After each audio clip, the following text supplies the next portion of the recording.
Okay, so this is a more or less, we're not going for full film grade because there's a limited number of hours that we're going to actually work on any of these projects.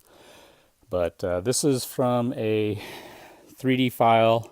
You can see all the print lines and whatever, but again, this is not going to be perfect.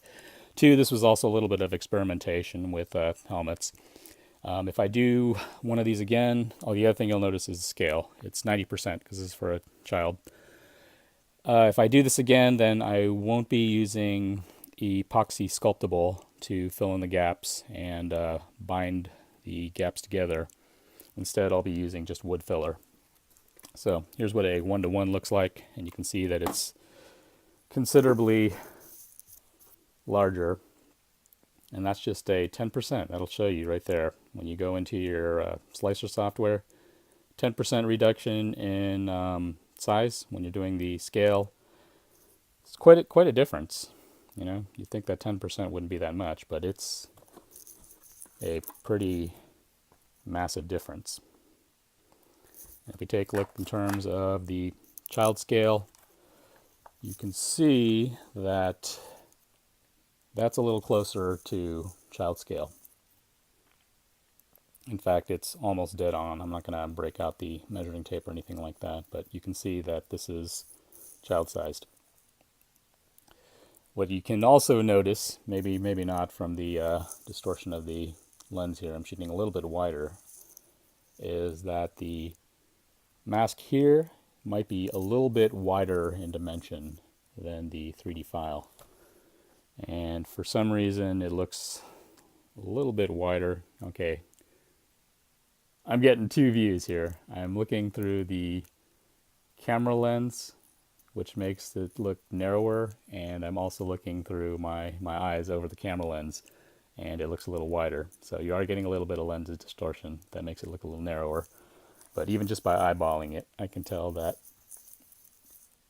the toy mask here is a little broader in dimension. And when I look at the Anavos helmet, I think also it's a little bit broader, wider in dimension. So the model, no dig on it. I mean, the guy uploaded it and put it for free, and he probably spent the better part of a work week doing this file and tweaking it to get it to printable status. So you always got to thank people for doing that. I mean, essentially that's free work. No complaints or whatever there, but it is not exactly a 1-to-1 copy. And then the other thing too is, you can't tell there, but that's actually a regular Stormtrooper back half, because the Death Troopers had these rectangular recessed slots or rectangles cut into the back of the helmet, which actually reduces the inside of the usable space. And I'm probably going to put the sound card here. And as far as where I'm going to put the speaker, because I'm not going to cut slots in the forehead, which is how they do it for the toys, the speaker may actually be mounted in the rear. So you're going to hear the muffling and distortion inside the helmet, but outside the helmet, not so much. Now the other one would be to cut slits in there, but really that's kind of where the snout, the nose and the mouth of the human face goes. So I don't really want to put the speaker in front of the nose and the mouth. And you can't see it right there because the lighting is very dim, but the microphone mount is already inside the mask. And if I tilt it, I can actually see light coming through the cracks where I didn't properly seal. But again, this was a first time effort in doing a full shell mask, so live and learn. If I decide to finish this one up, which I probably will since that was quite a few print hours to get this whole thing out, I'll seal it up differently, and what I'll use is wood filler for the gaps and to reduce print lines rather than spend hours sanding away. Oh, and then the other little thing is, so the lights, which I was showing, this is closer to scale than the toy. So we've already got the LEDs in there. This is welder's shield, welder's glass. So it kind of gives you that same dark glow. I don't know if it's as bright as these. I'm using 5mm LEDs. Yeah. I want to say that this is brighter. Maybe I'll scavenge these LEDs. I don't know. I mean, I can still pop these things open. They're kind of quasi-sealed. This is permanently sealed in there, but I can still separate the two halves of the light prints and replace the LEDs because I did want to have that capability in there. But I do like how these came out. And then you got to run the wires through the front of the mask, and that goes in there, which goes into your main circuit, which powers the microphone and the speaker system. Alright, so we popped everything apart, and here's a fun little peek at what goes into the $30 mask, which you can get for about $10 direct from Hasbro right now. So here's the shell, and now that I'm tapping on it, I'm about 90% sure that it's ABS plastic, which is nothing out of the ordinary there. You can see all the mounting points, the molding points, etc. So here's the backbone slash shell slash facade that everything is attached to with nothing on it. The battery cover shell and the internal battery cover here. So there's a little double shell going on there. Not really necessary, but hey, whatever. There is the tiny little caps here, which thankfully I did do that welder's glass thing. Well, that's kind of funny. The just fun little fact: the welder shield that I used to cut these and the eye lenses cost I think cost the same as what I paid for this helmet. So if I had wanted to reuse these because it's the proper whatever shade of green, obviously that would not have worked. So it's alright that we use the welder shield, and if we wanted to reuse the lens, which is probably one of the trickier things to do, in fact for people that do 501st level, 501st is a Star Wars costuming group, it's like the granddaddy of groups, and they have very high standard, essentially film grade standards for people that want to dress up as stormtroopers or Imperials. And the lenses in the TK helmets, which are stormtrooper helmets, are one of those little details that costumers, stormtrooper costumers fuss over, but it is one of those big details. Because if you can see here, we just got like a contoured piece of plastic, which is probably, I don't know if it's acrylic or polyethylene, PTFE. No, not PTFE. PTFE is Teflon. The lenses in the actual film props, they bulge out. So they have more than just curves to them. They actually bulge out. The problem with that is it distorts the vision. So it's kind of that old joke from '77 that stormtroopers can't see anything through those helmets. So that's why they can't shoot anything. At least the actors couldn't if you gave them real guns. So this is a piece that I would have liked to have reused, but I do not believe that is adaptable. Instead, I just cut appropriately shaped pieces of welder's glass that will have to be affixed by epoxy or hot glue or a combination of both. Sometimes you can use hot glue to create tacking joints, which holds it in place until you can use something stronger to hold the piece in place permanently. So tacking is what I did to hold these pieces together. You can't see any of the joints now, but oh, there you go. You can see a little bit of hot glue there. That's the tacking joint. And then there was epoxy used to actually fuse the pieces of plastic together. It's PLA. PLA is, if you ever put this in a hot car and you spent dozens of hours prepping that, then your misfortune is entirely on you. PLA, it melts at a lower temperature, or its glass transition temperature when it starts to become a little bit viscous. It's far lower than something like ABS, which you can also print out of. ABS is just a little less forgiving of material, but does result in parts that are more practical for use, I guess you would say. The main reason for using PLA is the low print temperature, which is not really a huge plus. It maintains sharper details on prints, so that's a big positive if you want like fine details. It's easier to work with in post, except for gluing. Gluing together, you can use acetone to chemically bond pieces of ABS together. Simple, easy. And CA glue, cyanoacrylate glue, works really well on ABS. Most glues, plastic glues, work on ABS great. PLA glues, on the other hand, are a little harder to come by. So people will use epoxy. You can use, again, hot glue to tack things in place if it's not supposed to be totally durable. what are some of the other things that people use? I did have some success using heat welding. So you take like a wood burner or a old soldering iron with the hot knife attachment, and you can use that to heat bond pieces together. That works actually really well because essentially you're doing the same process that was used to fuse the layers of filament together. But anyway, we're going off on a tangent here on materials. Back to the mask.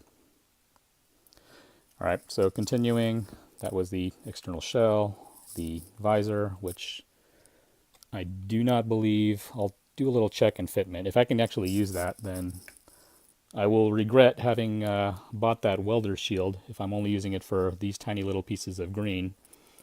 But if it results in a better lens than the welder's glass, then we're going to go with that. This is the little mount to hold the speaker in place. The speaker that I was considering reusing, it's smaller than the one that I currently have. The one that I'm currently going to use was scavenged out of a Kylo Ren Black Series helmet. Actually, no, it wasn't a Black Series helmet. The speaker that I was using was from the Disney Kylo Ren voice changer helmet. And that is the circuit that I'm currently using as well, which kind of sounds like Kylo Ren. Although, after that little test on the Death Trooper circuit, that don't sound like a Death Trooper either, man. Maybe that's just my ears being broken, but I can listen to the film, and then I can listen to what my voice sounded like as I was recording it, and all I was getting was a little bit of echoiness. So the speaker here is 8 ohms, and it is a quarter watt. Yeah, quarter watt speaker. This is something that I would even put into a lightsaber, cheap lightsaber. Although, maybe the lightsaber speakers are better. Okay, so this is the thing that we really paid our $10 for right here. This is the sound card. So this little blob of black epoxy is covering up the IC so that you can't repurpose it. I'm not sure what this little IC here is doing. And then we see some capacitors here, which is sound related. And a lot of surface mount device resistors. And it's either an inductor, it's close to the power, or it could be another capacitor. So, final log entry for the Death Trooper helmet build. And this is again 90% scale for children's use. So the differences that we added from the last time was pretty much just the accenting and the details to give the helmet a little more dimensionality. So we've got a little bit of the dry brushing to simulate the wear on the edges, and of course we have the silver accents on the respirator. The respirator light accents have been mounted. We have a little bit of matte detailing on the headband to distinguish it from the rest of the helmet. And of course the eyeglass, whatever lenses, have been mounted as well. Now initially tried using hot glue to tack it in place, and that ended up ruining the first set of lenses, so I had to cut out another one. And for the second set, I just opted to use a heavy duty double stick tape, which was maybe not the best solution. If I do this again for whatever reason, then I will probably mount the foam directly to the adhesive foam directly to the lenses, and then the foam will be mounted to the helmet, which will fill in any gaps, as opposed to trying to bend the lenses in place. So if you had curved lenses that were specifically made to fit the helmet, and if you look on the inside of this model, the eye sockets are pretty intricately sculpted. So some really nice curves in there. Unfortunately, that makes it very hard to match up with the flat lens, even if you put a little bit of curvature on it. So, resulted in an extra set of lenses having to be made, but not that big of a deal when you're working with a giant piece of plastic that came off of that welder's face shield. Say, for the inside, you can see what we have here is a little bit of bike helmet padding, a little bit of heavy-duty foam for the top of the helmet, top of the head. We've mounted the speaker in the back, and again, this is stripped out of that off-the-shelf Death Trooper helmet. I ended up salvaging the battery tray as well. I think that one is from a different mask. That one used the 3 AAAs as opposed to the 3 AAs. That was a larger pack, and this fits pretty nicely within the contours. We're still going to have to do test fitting on the head that this is intended for, but I believe that should not come into contact with the back of the head. And then we can see the board here. Ended up only using the board from the Death Trooper mask. I did not use the circuitry from the Kylo Ren mask. I simply was not able to find a way to do 2 amplification circuits off of the same power supply, and I didn't want to run 2 switches and 2 power supplies because that was just overly complicated, even with the space that you have inside here. The activation switch is on the inside of the shelf, the lower shelf, and you can see how we have the respirator, whatever lenses, lights that have been wired directly into the circuit. And we'll have to see how this nose piece, which is again stripped out of the helmet, see how that fits. In order to get better sound pickup, just flip the microphone around, and still using that parabolic dish because it picks up a little extra noise.